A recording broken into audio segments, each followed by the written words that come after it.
You've seen this screen before, a blaring warning telling you your computer has been compromised with the phone number to call immediately. In the movie The Beekeeper, this exact pop-up cost a retiree over $2 million. And the man who answered the phone, his name was Boyd. The day that I watched this scene, my jaw dropped. Not because of the $2 million, but for two reasons. Number one, this guy shares my name, the man running this criminal organization. And number two, my phone was blowing up. They were like, Boyd, is this real? Well, let me tell you about it. Anyway, I'm Boyd Clueless, and after 15 years of payment and security experience, I can tell you Hollywood Boyd didn't just steal money. He exposed every single flaw in the banking and telecom infrastructure that your bank still uses right now. And we're going to talk about it in this video. Is this real or is it fake? Let's find out. I'm breaking down exactly which three tactics this movie got right, the three systemic institutional failures Hollywood completely glossed over, and the mechanical fixes you can put in place today that would have stopped Hollywood Boyd's entire plan before it started. Now, it's very important that you pay attention because later in this video, I'm going to show you the exact moment when Eloise almost stopped the entire thing and the one sentence Hollywood Boyd used to override her own instincts. And this is a tactic that scammers and hackers use all the time. United Data Group, good afternoon. This is Boyd. How may I help you? Good afternoon. This is Boyd. That sentence alone is doing three things simultaneously. He sounds calm, he sounds official, and he immediately takes control of the conversation before Eloise can even understand the process that she's seeing on her screen. This is called authority priming, and it works because your brain is wired to trust a calm voice in a moment of crisis.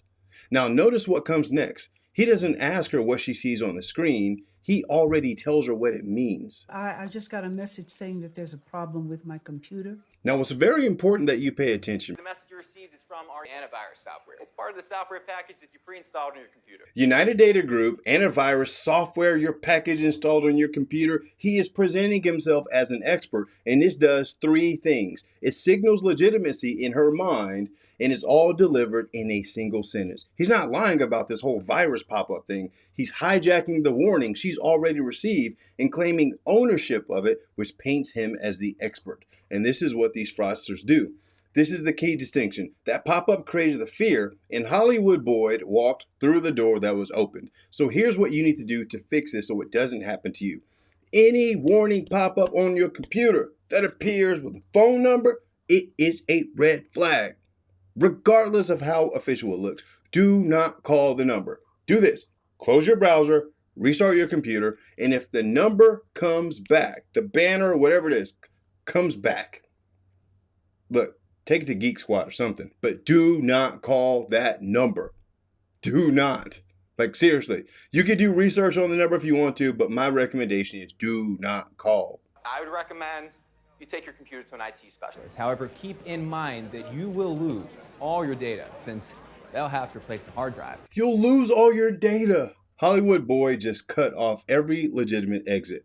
In behavioral economics, the fear of losing something you already have is twice as powerful as the excitement of gaining something new. This is called loss aversion. It is a real good sales tactic. And he just weaponized it against her in one sentence. A legitimate IT specialist would never, and I mean never, because I used to be a tech support guy back in the day, tell you getting a second opinion will destroy your data, because it won't. That one sentence alone is the signal to end the call. It's not a warning, it's a trap. Even if you took it to a tech support guy, you took it to Best Buy, Geek Squad, they would warn you before they wiped your computer, and they'll have you sign a document, all right? So if anyone tells you that, it's not legitimate. There is actually a software package that you can download that would allow me to reinstall remotely. Stop right here. This is the moment the door opens. Type this, friendlyfriend.net. Okay, I'm there. Friend.net is not a virus remover. It is a remote desktop software. That exact category of tool that legitimate IT departments do use every single day to help people with problems with their computers. But the second Eloise clicks install, Hollywood Boyd has complete invisible control of her computer, every file, her saved passwords, and her financial accounts that she's logged into on the computer. And her bank has no way of knowing if that's her on the keyboard or someone else.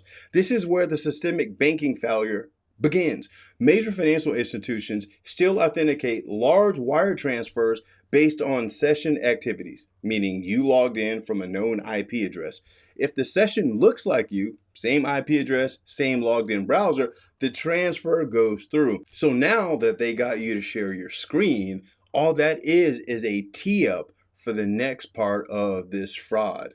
So here's how you address this. Never install any software directed to you by a caller that you reached out through a pop-up warning window or anything like that. Never. Or if somebody randomly calls you, talking about tech support, you receive an email or something like that. Never. And enable two-factor authentication on your financial accounts using Google Authenticator or Microsoft Authenticator, not text messaging codes. I'll show you exactly why text codes are broken in the next video breakdown. She has got 10K checking. She is a signatory on a $2 million account. Okay, so first of all, this is definitely movie magic. You're not about to map all those accounts in 2 seconds, 2 minutes, and have them pop up on the screen like that. Not at all. But this was all possible because she gave them access to her computer so they could view anything.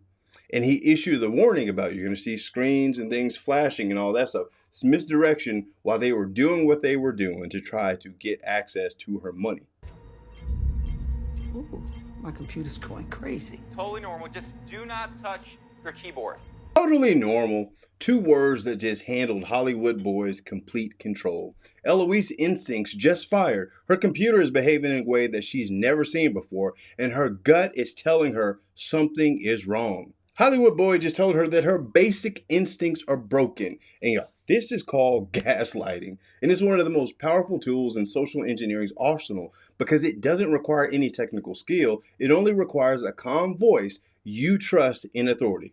And I want to say this clearly to anyone watching this. If you're on a call and your screen starts moving all around on its own, that's not a fix. That could possibly be some malicious activity going on from someone on your computer. So hang up off the phone with them, disconnect the internet connection, run to your local Best Buy. By the way, y'all, Best Buy ain't paying me for this, but I just figure, Geek Squad, they could probably help. Because of this inconvenience, I'm going to credit back your subscription fees. How about that? I've gone ahead and deposited $500 into the account ending 020. This is the Endgame, and it's two-step financial mechanism that bypasses most security alerts your bank has in place. Can you log into that account and verify the transfer, please, Ms. Parker? Yes, there's a transfer for $50,000. He accidentally overpays. Now he needs the difference back urgently. I made a terrible mistake. I was supposed to credit you $500, but I'm gonna lose my job here.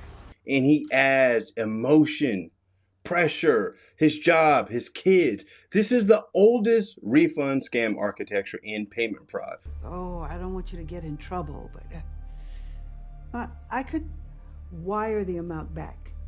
I will need a different password. This is the master password for all her accounts. The second she sends it, we get it and we zero out everything. I think I should call the bank. You know what? You're probably right. But there goes my job. And there goes all your data.